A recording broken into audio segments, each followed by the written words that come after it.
Thiam, vous allez répondre à quelques questions de RP Média, on vous a remercié. Tout à l'heure, vous avez voulu vous exprimer devant le ministre de la Communication, Choguel Maïga, et le ministre de la Réconciliation, Zahabi Ould Mohamed.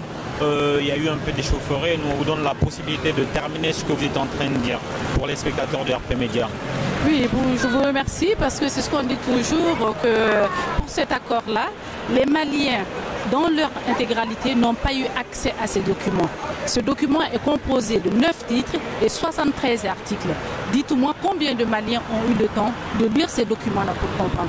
Vous savez très bien que les Maliens aujourd'hui ne sont plus d'accord du fait que les individus prennent les armes, viennent réclamer leurs droits, ça leur regarde. Par rapport à leur parti, ce qui doit leur revenir vers leur région ou leur ethnie. Mais quand on parle d'une république, on parle d'une égalité en droit, en justice. C'est en cela que nous nous sommes dit, demandons aux Maliens d'accéder à ce document-là avant de se précipiter, que toute une nation signe cet accord, cette offre de paix qui n'est en fait qu'une offre de partition du pays, si ce n'est pas déjà fait.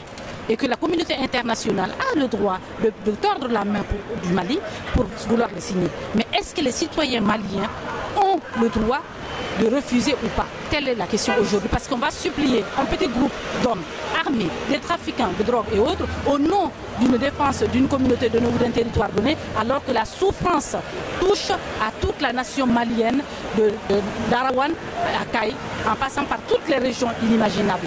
Aujourd'hui, nous avons le devoir, citoyens maliens de l'intérieur comme de l'extérieur, de demander à ce que nous soyons saisis. Nous aussi, nous avons le droit de connaître le contenu de ces accords-là. Nous avons mandaté un gouvernement qui a été élu démocratiquement, même quand nous avions demandé, si vous voulez, aux autorités, c'est-à-dire à la France qui nous avait aidés à faire partir les islamistes, entre guillemets. Et nous avons demandé à ce qu'on sursoit l'organisation des élections. Parce que nous le savions, nous, dans le Front Nouveaux Citoyens, nous avions bien indiqué l'incapacité du Mali à tenir une élection fiable et crédible dans ces conditions-là.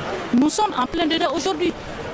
Un gouvernement qui n'a pas de projet de société pour la nation. Je ne suis pas du tout de l'opposition, je suis une citoyenne avisée. Avisée qui dit aujourd'hui les Maliens, avant que nos enfants prennent les bras de mer pour mourir dans les mers ou dans les déserts, nous qui sommes à l'étranger, qui avons été confrontés à d'autres expériences, en plus de l'expérience de ceux qui sont restés dans le pays, donnons-nous la main et défendons notre nation. Ce Mali qui existe dans sa culture séculaire, dans sa diversité, dans son respect, où les musulmans, les chrétiens, les non-croyants, parce que nos croyances traditionnelles, ceux qui croient au Ma, les Bamana, les Dogons, ce qui avait le syncrétisme existe encore chez nous. Toutes ces valeurs-là qui ont fait la valeur universelle du Mali, aujourd'hui nous devons la défendre.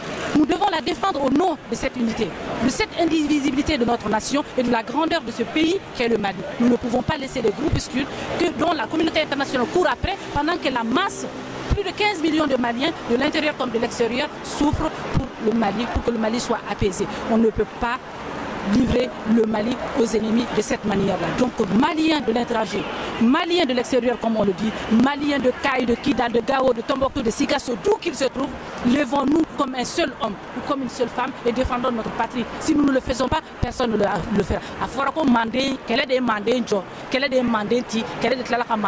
C'est sur ça que nous vivons aujourd'hui.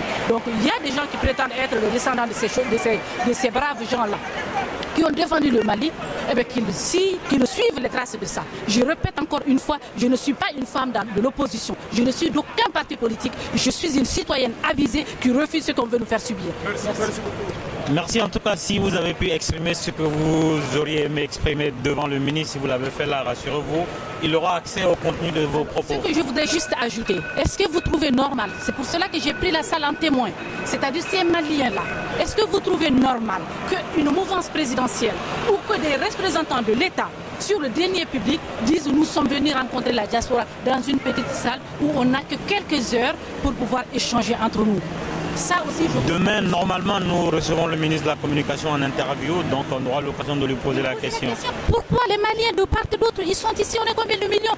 Monsieur Zahabi a été le ministre des Affaires étrangères. Choguel a été ministre plusieurs générations, je veux dire, dans plusieurs gouvernements. Ils ont la capacité aujourd'hui de nous donner le chiffre exact des Maliens pour voir comment on peut aller vers eux pour demander. Dans la salle, tout le monde a dit les Maliens de l'étranger ont contribué quand le Mali a été sous embargo 6 jours. Qui a sauvé la nation malienne? Ce sont les membres de la diaspora. C'est nous qui payons l'école, l'électricité, l'adduction d'eau, la santé de nos enfants. Quand les enfants ne peuvent pas manger, c'est encore la marmite si elle bout dans certaines régions, comme la région des Cailles. Je suis aussi originaire de la région des Cailles. C'est nous qui finançons. Donc comment on peut venir seulement paraffer quelque chose, nous dire voilà, c'est bon, c'est réglé, l'affaire est pliée, on s'en va pour partir. Nous disons non. Les femmes et les hommes, en tout cas dans la circonscription de la France, qu'on le veuille ou non, dans la région, la juridiction, je veux dire, qui comprend la France et l'Espagne, que nous disions, nous refusons ça.